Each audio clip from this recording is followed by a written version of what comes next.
Hello, everybody. Welcome to the Chain Gang, and my name is Jürgen Morse.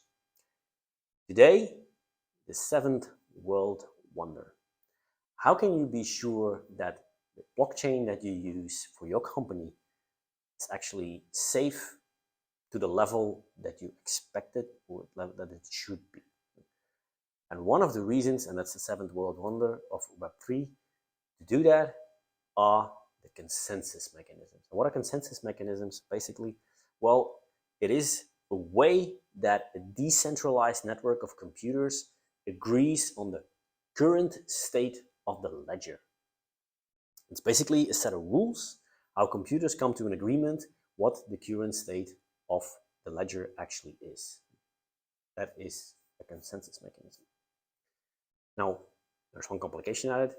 It's done in an encrypted way, so that it's also very secure and very private.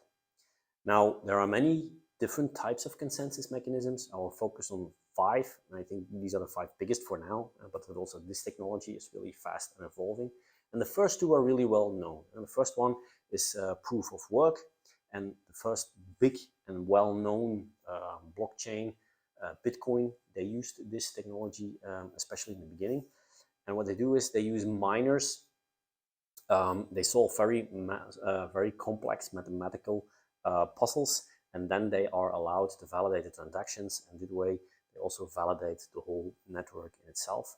The big disadvantage was it takes a lot of computing power, so it's very resource intensive. And because it uses many computing power, it also uses a lot of energy. That's one of the big disadvantages. Then you have the proof of stake, which is the second biggest one.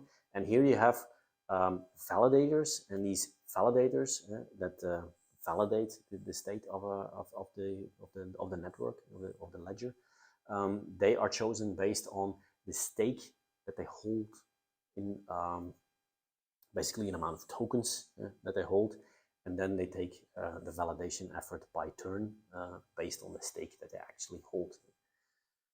Still very secure, but also a risk. If you especially have a blockchain where there are some what it's called crypto whales or token whales, meaning they hold a very big percentage of the tokens or of the currency of the coins, means that they would then be the preferred validators for a certain part, meaning you could have a risk of centralization a little bit more.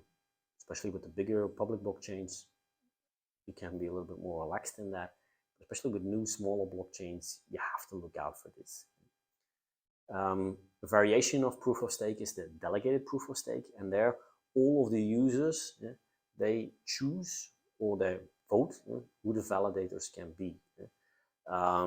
It's a different approach, but means you activate your user base. So it's a way of activating your user base. From that point of view, it's okay.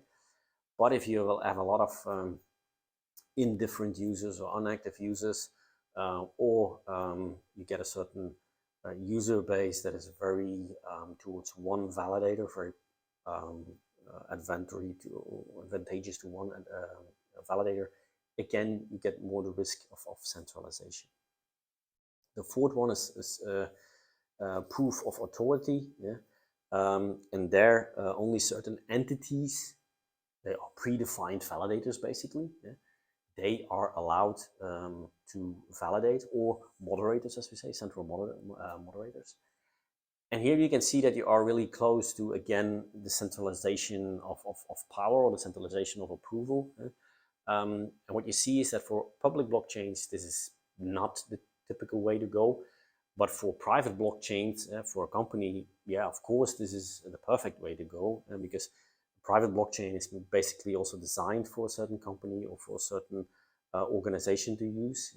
So they most of the time also like to call which one validators or moderators are actually allowed to validate certain transactions and the state of the blockchain as it is right now. So perfectly for private blockchains.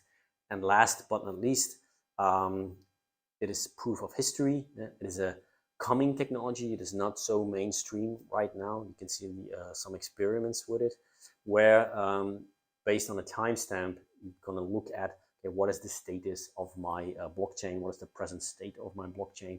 And every time with the timestamp you move or you can update your state of your blockchain. It is less safe when you compare it with the first one that we had, proof of work.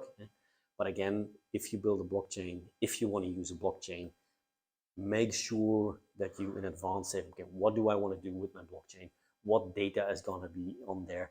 How safe do they have to be? How dependent am I on a central organization? Is this a problem for me? Yes or no? And based on that, make your choices in which direction you would like to go with your with the type of blockchain that you actually choose, and also the consensus mechanism that you choose, or that is always linked or programmed into the blockchain. And this ends up, or this episode ends up, the last of the 7 world wonders of Web3. And next time we will dive into a completely different topic around Web3. See you then. Bye bye.